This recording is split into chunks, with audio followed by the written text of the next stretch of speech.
When you ask, when you're talking to anybody and they want to tell you, your parents want to tell you you can't do something, or your friends want to tell you, when you ask them, hey, give me a couple reasons why so that I know in the future not to do it, and they just, I don't know, what do you mean give you a couple reasons why?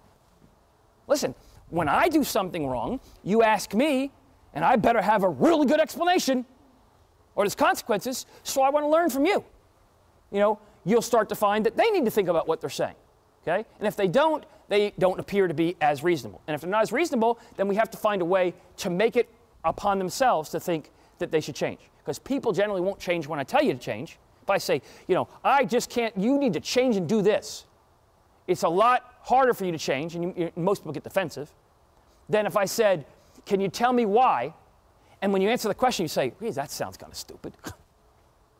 And all of you have done this, and then okay, how do I extricate myself from that situation? Okay, I got to sort of move my way around and say, yeah, but pass the mustard, What you have is you have a situation where you have to find ways to communicate so that you don't get yourself in that position.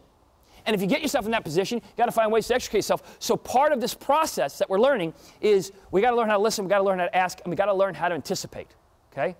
If you wanted to talk to your girlfriend or your boyfriend and you wanted to give them a mouthful and you know that their tactic is to get you on the defensive, you say, well, you're always complaining, or you yell at me, that's why. And then all of a sudden you're saying, well, no, I don't yell at you, and now you're on the defensive. Well, what you do is you got to think it out.